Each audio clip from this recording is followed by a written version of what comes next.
Olá, o Unesp Notícias começa agora. Veja os principais estudos e ações da universidade. Pesquisas do Instituto de Química da Unesp em Araraquara podem se tornar alternativa para o combate ao mosquito Aedes aegypti.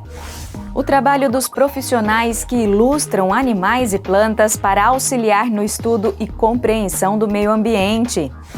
Faculdade de Engenharia do campus em Guaratinguetá vai abrigar Centro de Inovação Tecnológica. É mais uma ação para o desenvolvimento e aplicação da ciência. O Unesp Notícias está no ar.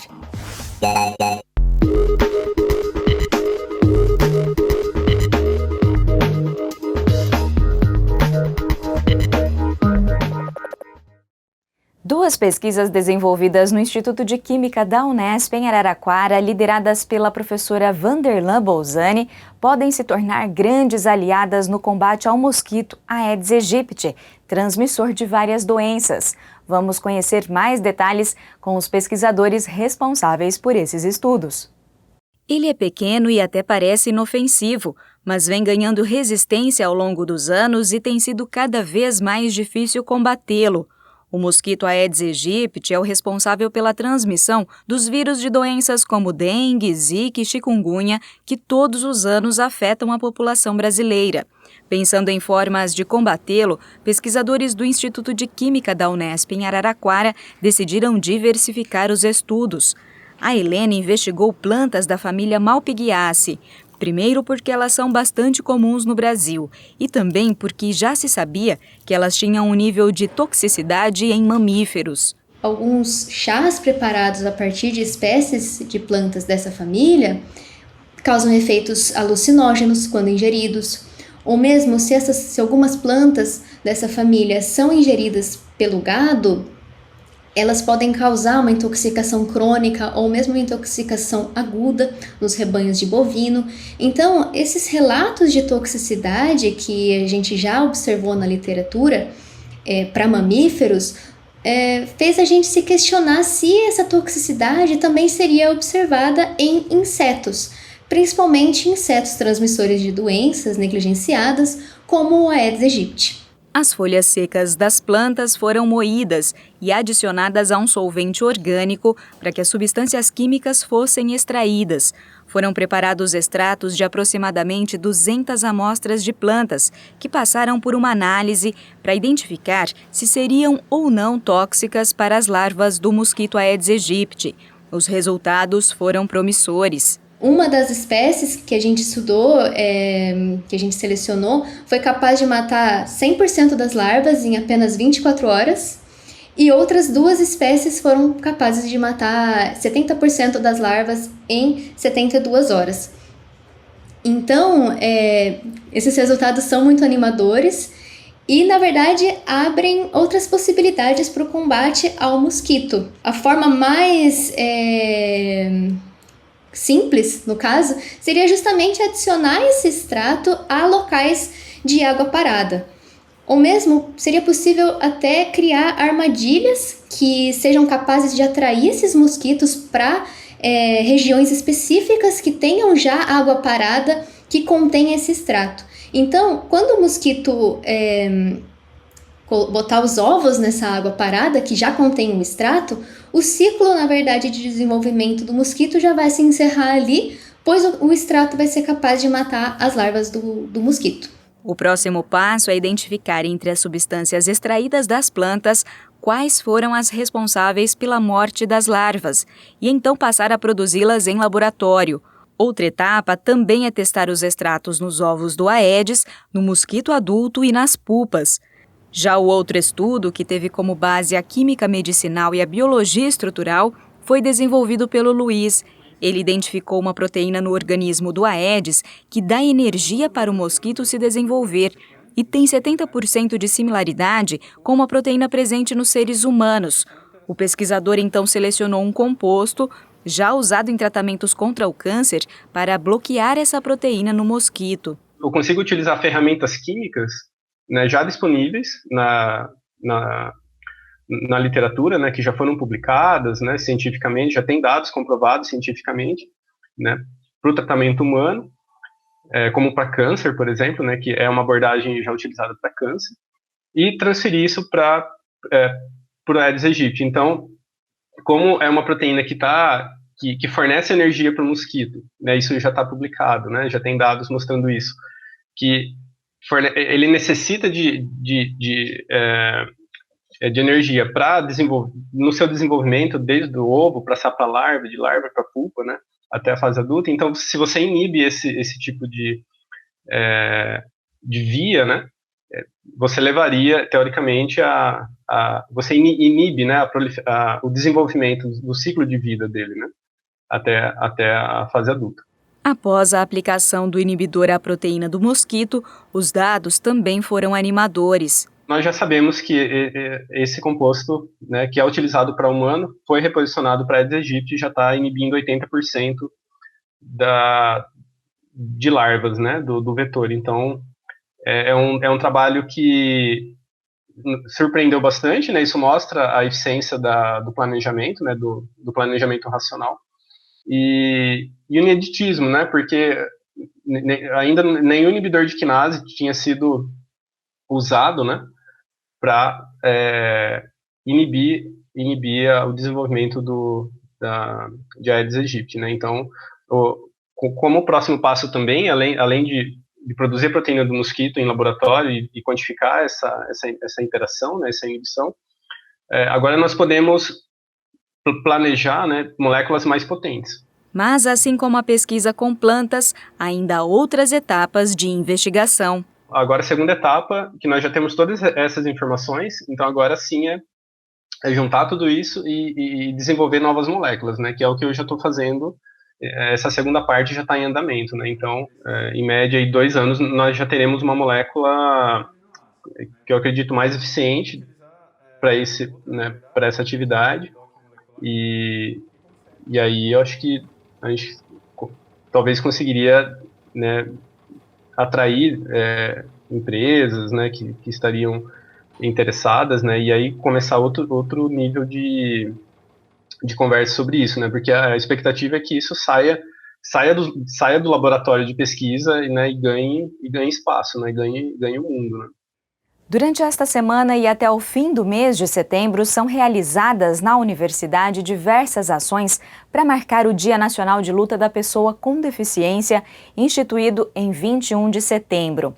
No quadro Conexão Unesp de hoje, a professora Vera Capellini, diretora da Faculdade de Ciências em Bauru e integrante da Comissão de Acessibilidade da Unesp, explica as ações que a universidade vem desenvolvendo para garantir a acessibilidade e também por que essa data é tão importante.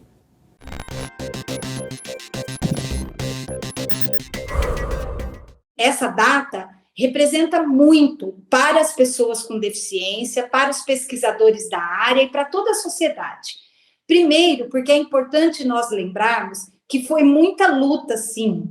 Por que luta? Porque, historicamente, pessoas com deficiências ou eram largadas ao acaso, à própria sorte, eram eliminadas, mortas até.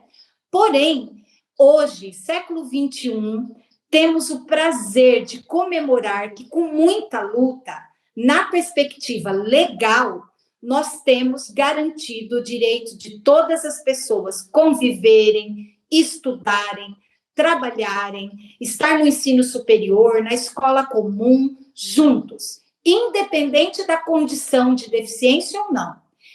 Sabemos que não é fácil promover acessibilidade para todos. Porém, esse dia é um dia que precisa colocar em alerta toda a sociedade, que não é a pessoa com deficiência que precisa se modificar para, de fato, pertencer, participar, trabalhar, estudar e se desenvolver. É a sociedade que precisa se modificar para receber a todos. Nesse sentido, é fundamental que cada vez mais nós procuremos ter estratégias de promover o desenho universal, tanto da aprendizagem, o desenho universal, a acessibilidade física, acessibilidade comunicacional. Essa preocupação precisa guiar as nossas ações, ações dos gestores, ações de professores, porque só teremos uma sociedade de fato inclusiva se promovermos a acessibilidade. Então, neste sentido, a Unesp, né, ela é uma universidade pública e tem sim se preocupado com a inclusão, com a acessibilidade da pessoa com deficiência.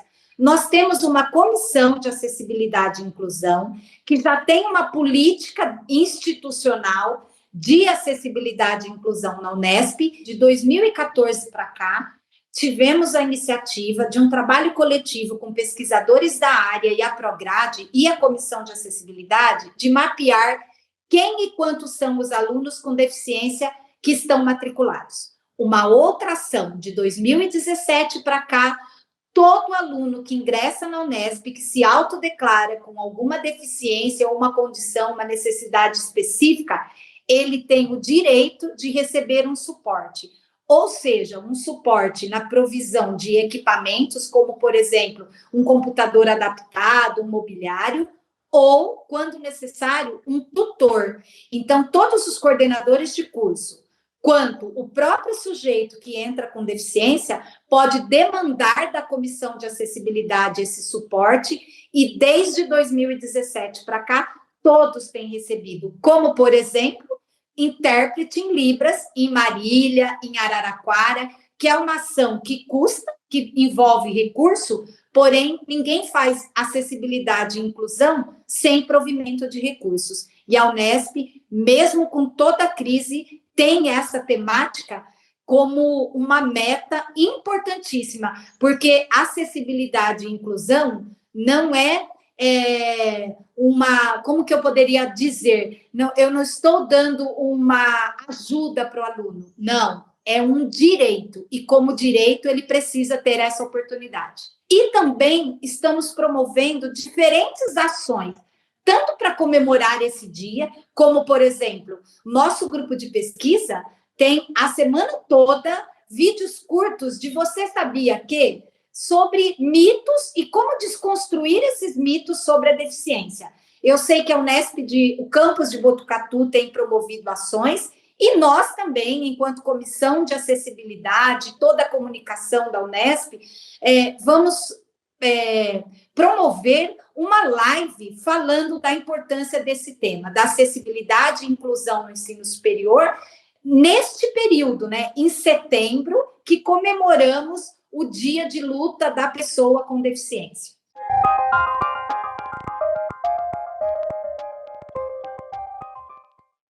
Os vídeos que a professora Vera Capellini mencionou podem ser acessados no link que aparece aqui na tela. Já a live que ela menciona será no dia 29 de setembro, às 2h30 da tarde, no canal oficial da Unesp no YouTube. Não deixe de acompanhar. E depois do intervalo, nós vamos conhecer em detalhes a proposta do Centro de Inovação Tecnológica do campus da Unesp em Guaratinguetá. Então não saia daí, nós voltamos em instantes.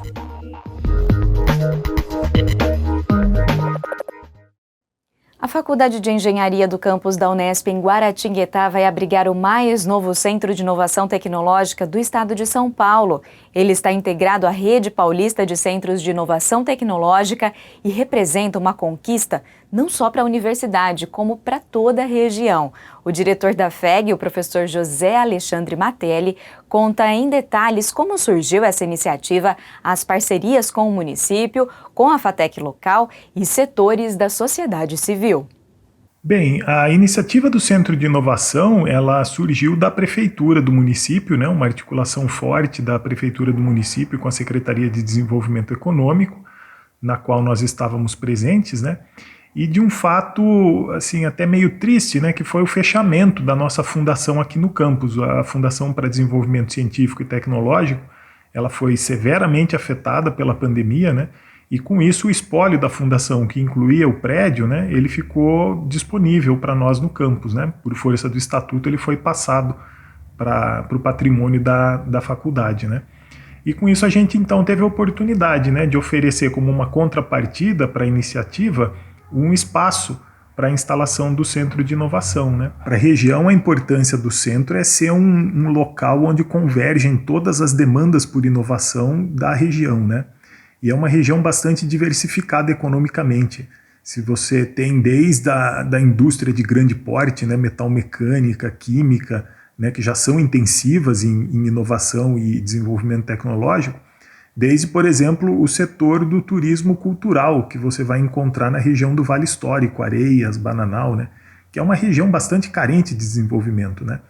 Então eu acho que o centro pode contribuir de forma bastante assertiva para o desenvolvimento econômico, né, desses atores que mais demandam por inovação, porque precisam de mais competitividade, precisam se inserir melhor no mercado, né?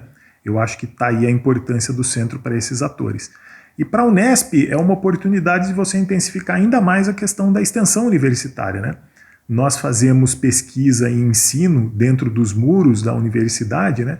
Mas muitas vezes esse conhecimento que nós produzimos na forma de pesquisa, ele não encontra uma porta de saída, né? Então o Centro de Inovação ele vai nos dar essa oportunidade de pegar esse conhecimento gerado aqui dentro e transformá-lo em algo produtivo, né? Em algo que sirva ao desenvolvimento econômico na forma de novas empresas, novos negócios, startups, né?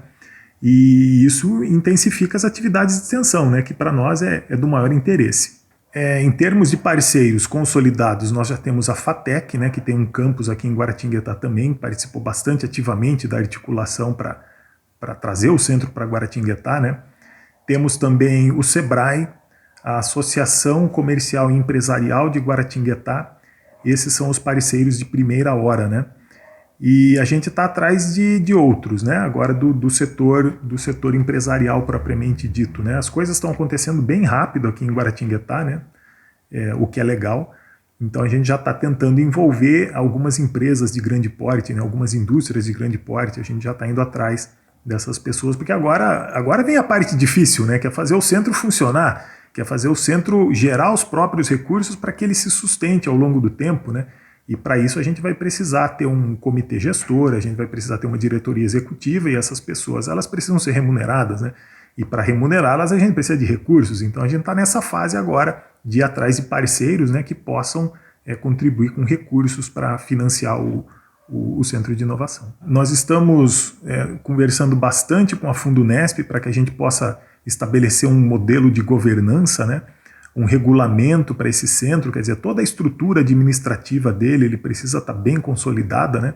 Precisa estar bem clara para todos os parceiros, para que, uma vez que essa estrutura esteja definitivamente consolidada, a gente tenha melhores condições de ir atrás de recursos, de oferecer as oportunidades que o centro deve oferecer, né? Para a sociedade aqui da região. E agora é a hora que precisa botar a mão na massa mesmo, né? Ir atrás. Quer dizer, ter o centro aqui foi uma conquista, mas ela foi só o primeiro passo de uma jornada ainda que vai ser muito longa até que esse centro tenha condições de caminhar com suas próprias pernas. Mas a gente está confiante que a gente vai conseguir. E como o professor José Alexandre Matelli mencionou, o diálogo com a Fundunesp, a Fundação para o Desenvolvimento da Unesp, tem sido permanente, porque ela será a unidade gestora.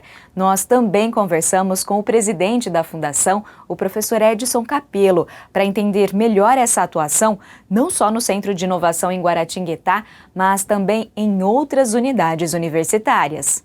A atuação da Fundunesp no Centro de Inovação Tecnológica de Guará vai ser especificamente a gestão administrativa do centro, né?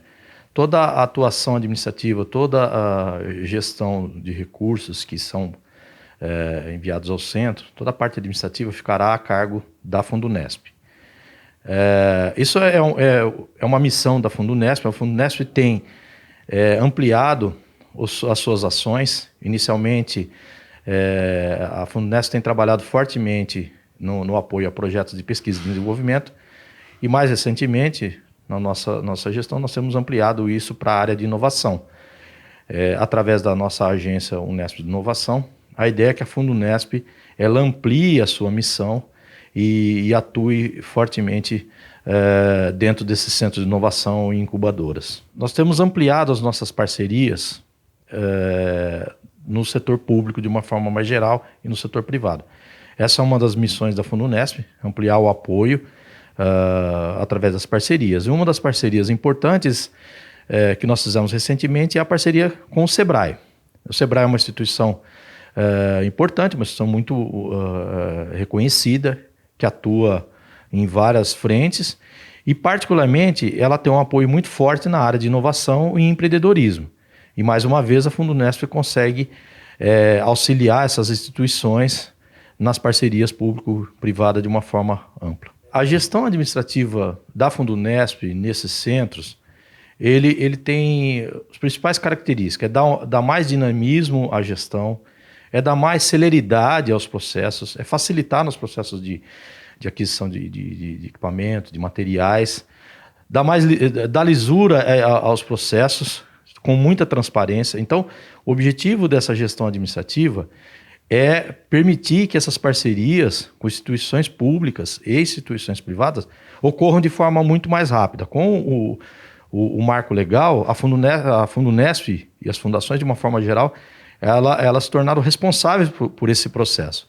Nós já atuamos no Centro de Inovação Tecnológica de Bauru, CITEB. Nós já somos os gestores administrativos desse centro. Assumimos também a incubadora de registro, onde nós também faremos a gestão administrativa, e agora estamos em estudos para atuar na área de um centro de inovação, junto com a cidade de Itapeva e a unidade, o campus de Itapeva. Então, particularmente, nós estamos ampliando essas ações da Fundunesp como mais um apoio da Fundação nas ações da Unesp e a comunidade como um todo.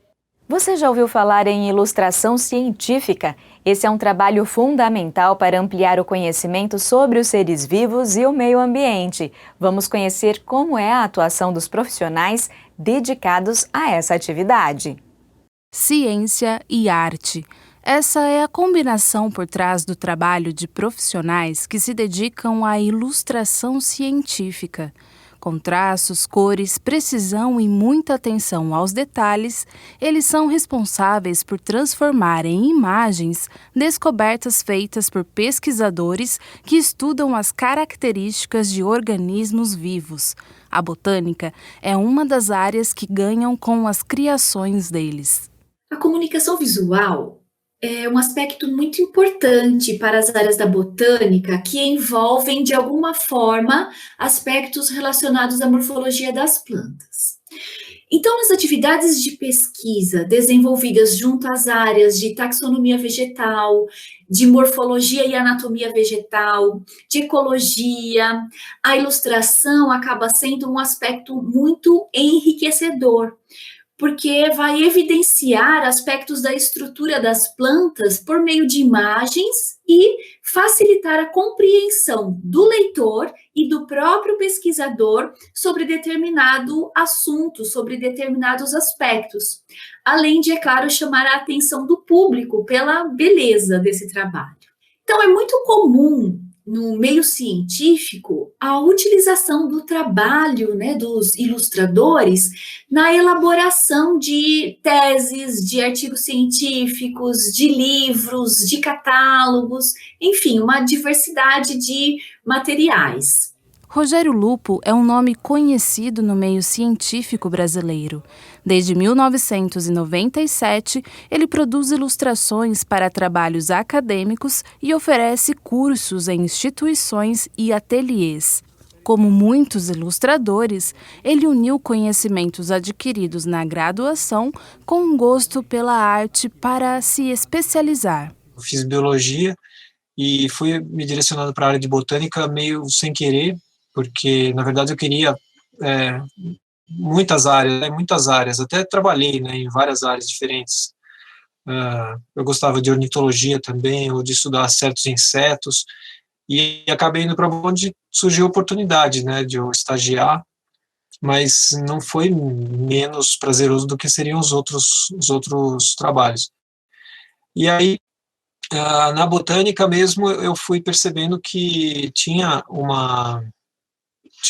um espaço enorme para desenho, muito de ilustradores, e eu estava, paralelamente à faculdade, eu estava estudando arte, desenho clássico, numa escola particular, com um professor que ensinava num método muito tradicional, assim, ele era espanhol, e aí eu nunca tive uma aula de desenho específico para ciência, eu aprendi o desenho clássico, E aí, com o conhecimento que eu tinha de desenho de observação, de desenhar o que eu estava vendo e representar a realidade, mais o conhecimento científico, foi muito natural para mim fazer a junção das duas áreas e conseguir enxergar o que era importante representar e como representar os organismos. A troca de informações entre cientista e ilustrador é o primeiro passo para o nascimento de qualquer projeto. Muitas vezes o pesquisador precisa de uma representação, mas ele não tem exatamente a visão do métier, do ilustrador, de como o ilustrador poderia fazer aquilo. Ele, às vezes ele tem uma noção meio...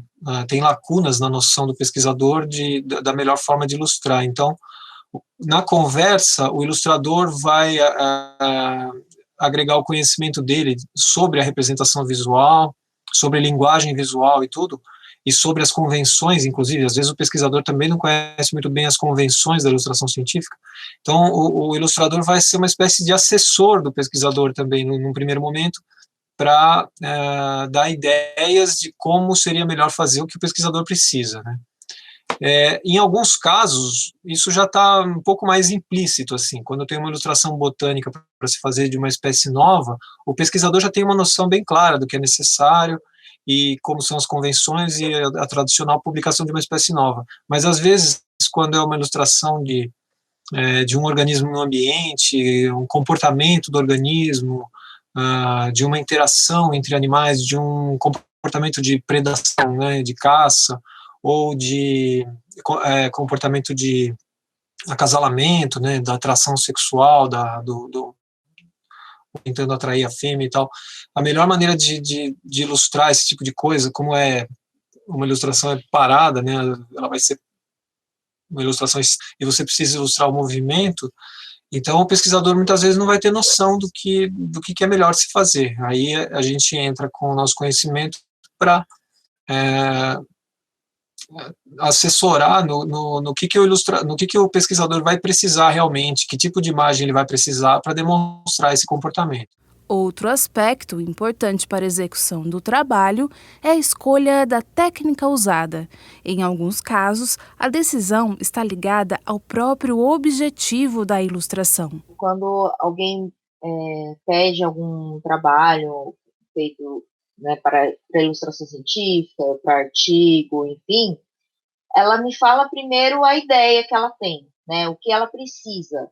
Então, é um peixe, o que precisa ter nesse peixe? Ele vai ter que ter as características gerais ou ele vai ter que mostrar uma coisa muito específica daquela anatomia, daquela morfologia, né? Por exemplo, identificação de espécies, né? Identificação de serpente. Então eu preciso desenhar exatamente a quantidade de escamas que é necessário para fazer a contagem para a identificação de espécie. Precisa ser colorido? Não, nesse caso não, muitas vezes não. Pode ser preto e branco, pode ser grafite, pode ser nanquim. Mas eu preciso mostrar, eu quero mostrar só o animal como ele é e como ele ficaria assim num galinho e tal. Nesse caso, talvez seja interessante colocar colorido, depende de como a pessoa quer. Eu vou mostrar comportamento. A cor não é tão importante. Então dá para usar uma coisa meio preto e branco, né? Só para mostrar o comportamento em si.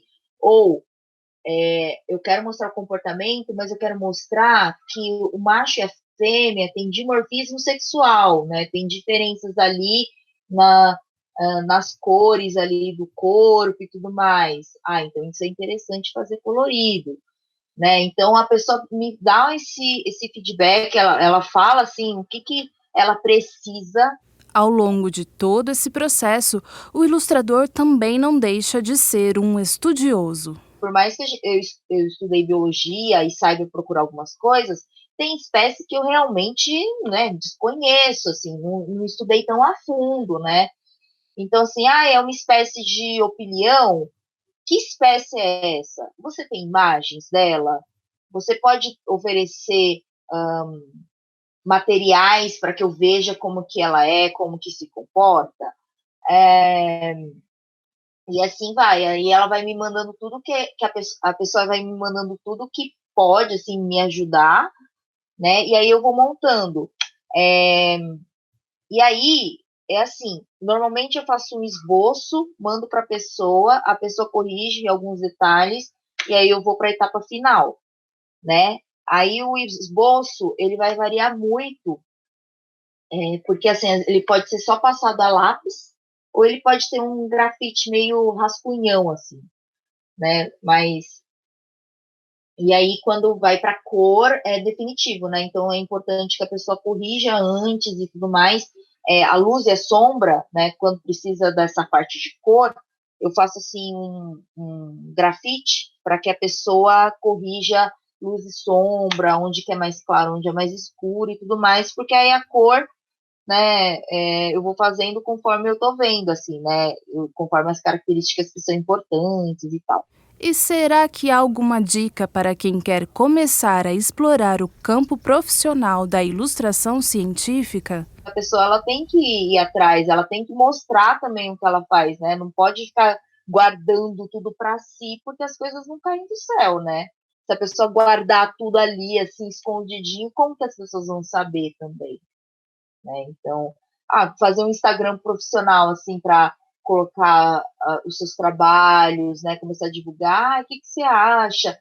Se a pessoa estiver insegura, perguntar para os familiares primeiro, ou para os amigos próximos de confiança, assim, é interessante, sabe?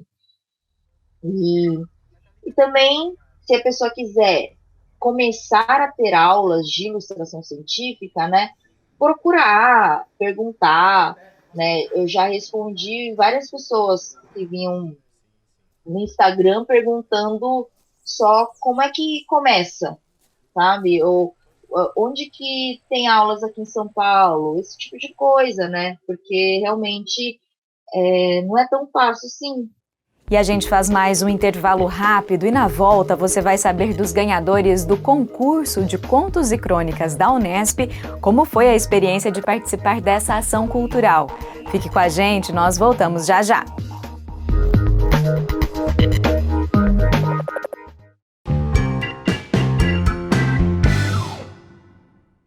Chegou a hora de saber sobre os eventos da universidade. Entre os dias 4 e 8 de outubro será realizada a segunda Semana Virtual do Livro e das Bibliotecas da Unesp. Com o tema Biblioteca Humana, serão realizadas diversas atividades. Então vamos saber mais detalhes.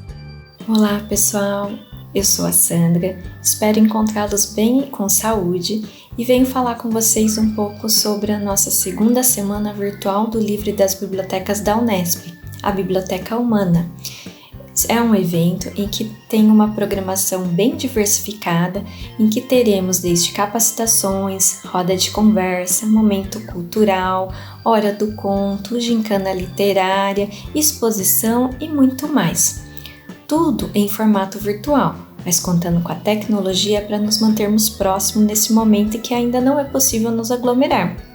E com isso, eu venho em nome de um grupo bem ativo e bem bacana convidar você a participar do nosso evento, que será do dia 4 a 8 de outubro. Então marque aí na sua agenda e siga nas redes sociais a sua biblioteca e o canal do YouTube da CGB, em que apresentaremos a programação completa para que você possa acompanhar as atividades. Então aguardo vocês para esse grande evento e até lá! Você viu aqui no Unesp Notícias a divulgação das inscrições do concurso de contos e crônicas da universidade. Com o tema Para Não Esquecer, Literatura da Pandemia, a ideia era mobilizar toda a comunidade acadêmica para se expressar por meio da arte neste momento ainda de incertezas e de enfrentamento da Covid-19.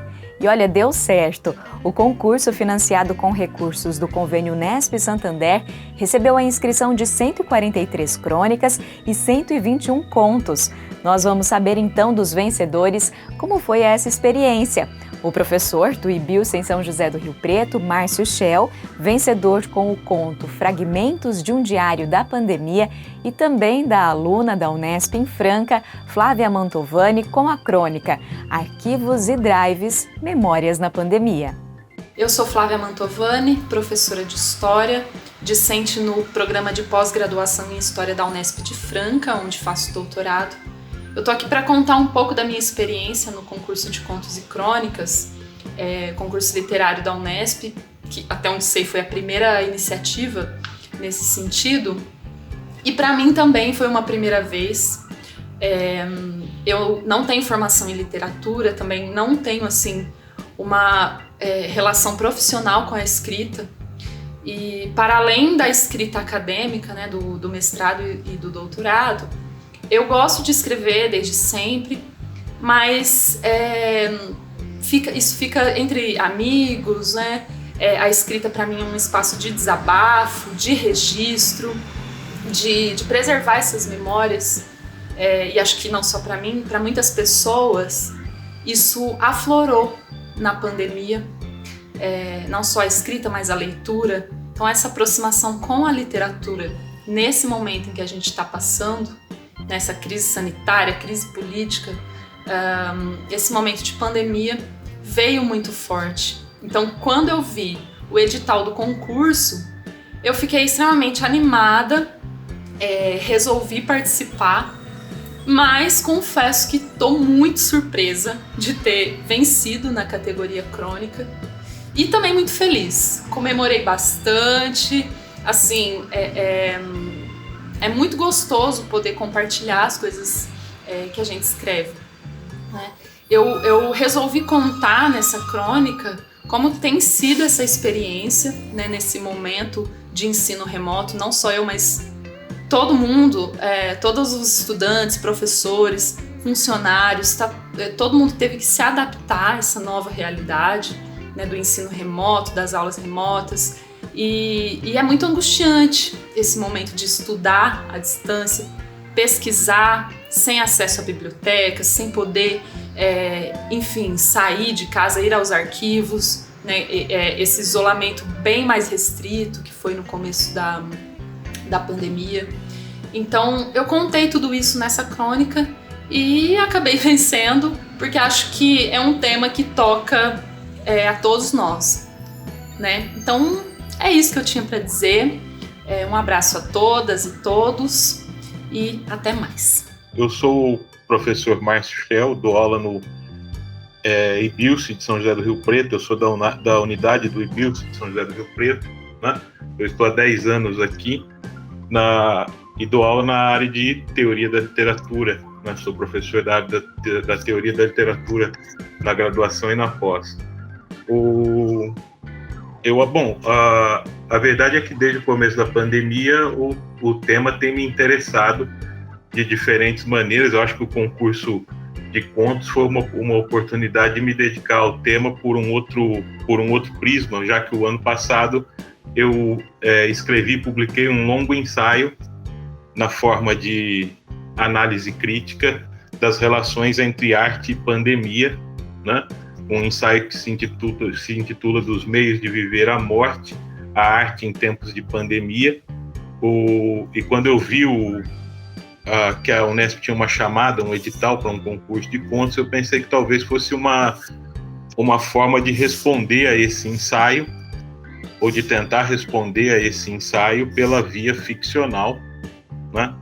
Tentando compreender certos aspectos da pandemia, da quarentena, de um grande luto particular, individual, que envolve a história das famílias, mas também nacional, coletivo, né, que a pandemia trouxe consigo. Eu acho que ganhar qualquer concurso é sempre surpreendente, sobretudo quando, no que diz respeito à ficção, né, porque pesquisar, escrever, publicar artigos é parte da natureza do meu trabalho. Então é algo com o qual eu tenho uma autocrítica muito grande, mas a ficção é outra coisa. Como professor da área de teoria literária, a tendência é que a gente tenha uma autocrítica maior ainda em relação à literatura que a gente escreve ou tenta escrever, embora não seja embora não seja particularmente um escritor, não tenho livros de literatura publicados, nem nada do tipo, né? Mas assim, acho que a experiência é uma experiência gratificante, porque implica, em primeiro lugar, o desafio de olhar para um assunto presente, muito presente, por uma ótica que não é bem a perspectiva analítica, ou do estudioso, ou do cientista humano, né? É uma perspectiva mais estética e, consequentemente, mais emocional, talvez, ou mais afetiva. Acho que é uma iniciativa louvável, primeiro porque é uma forma dela mapear, de alguma forma, né? De algum modo, as pessoas que trabalham, os servidores, os alunos, os docentes que fazem parte do corpo de trabalho da instituição e que escrevem, e que muitas vezes a gente não sabe que essas pessoas escrevem, né, produzem literatura, se interessam pelo assunto. A vivência dentro da universidade, nós chamamos de comunidade acadêmica, mas é uma vivência muito isolada também, por conta da quantidade de trabalhos aos quais nós nos dedicamos. Então não há a gente não tem um contato tão estreito assim como eventualmente gostaríamos com as pessoas, com os colegas, com os servidores, até mesmo com os alunos. Então a ação do concurso é louvável por isso. Eu acho que, em segundo lugar, porque permite que, por meio da literatura, da arte, se reflita um pouco sobre o espírito do tempo, né? É uma iniciativa muito bonita da universidade, porque isso se transforma numa espécie de registro também, que nos ajuda a entender, de certo modo, como as pessoas que constituem a instituição, porque a instituição são as pessoas, né? Como as pessoas que constituem essa instituição, a universidade, a Unesp, né, olharam para esse momento da história humana, né? Olharam para esse momento da história social, olharam para esse momento da universidade, das suas vidas, e puderam refletir sobre isso esteticamente, artisticamente, né? A antologia, nesse sentido, também vive uma espécie de testemunho de um tempo, de uma época, né? E isso também torna a iniciativa do concurso muito bonita. O pró-reitor de Extensão Universitária e Cultura da Unesp, o professor Raul Borges Guimarães, também fez uma avaliação positiva do concurso, o que deve motivar outras ações semelhantes. A PROEC da Unesp vem trabalhando uma política cultural que tem um conceito central, que é o de ação cultural. Esse conceito foi sendo elaborado no decorrer da institucionalização da política cultural dentro da PROEC, né? Então, a ideia da ação cultural é que todos nós, né, podemos ser protagonistas, criar, produzir a arte e a cultura. Bom, partindo dessa ideia, nós propusemos, né, para a gestão central que nós destinássemos uma parte dos recursos que foram destinados para o atendimento da saúde, da emergência em saúde durante a pandemia, uma série de ações culturais. Então a gente entende que a arte e a cultura, elas são fundamentais para a promoção da saúde. Então nós não estamos falando, evidente, todo o impacto que teve a Covid na saúde das pessoas, mas a gente quer também ajudar a comunidade a enfrentar isso daí de uma forma positiva. Então, a ideia da arte e a cultura como promotora da saúde. Daí que surgiu, dentre outras ações, esse concurso. Nós temos, por exemplo, oficinas de corais e assim como esse concurso, que mostrou assim, uma resposta incrível da comunidade. Nós tivemos aí o envio de contos e crônicas de 25 unidades diferentes, das nossas 34, 25 unidades, 143 crônicas, 121 contos, com a participação de todos os setores da nossa comunidade, servidores técnico-administrativos, docentes e alunos. Então, isso demonstra a necessidade da gente ampliar esse tipo de oferta, de provocação, né, de chamamento que nós fizemos, porque há um interesse muito grande da comunidade em participar. Nós temos discutido uma programação de fortalecer vamos dizer assim, essa linha de ação da arte e da cultura como promotora da saúde, porque a gente tem que pensar a universidade no pós-pandemia, né? Ainda que nós estamos voltando às atividades presenciais gradativamente, mas o impacto é muito grande. Você tem problemas no campo da saúde mental, as dificuldades que foram geradas do isolamento social, né? Então, nós vamos ampliar esse tipo de abordagem, né? Envolve todas as dimensões da arte e da cultura para o protagonismo da nossa comunidade na produção da arte e da cultura.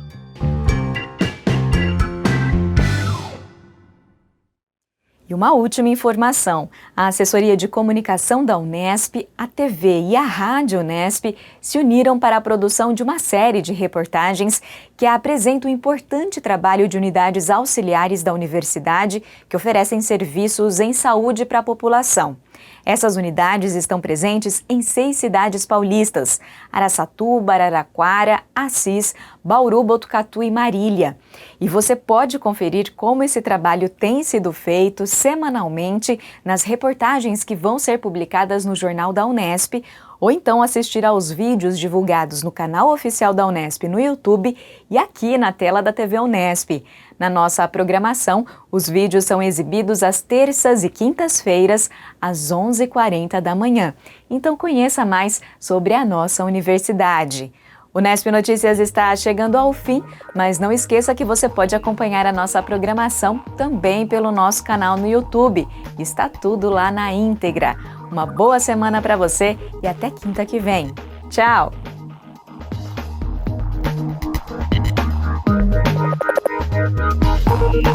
Thank you.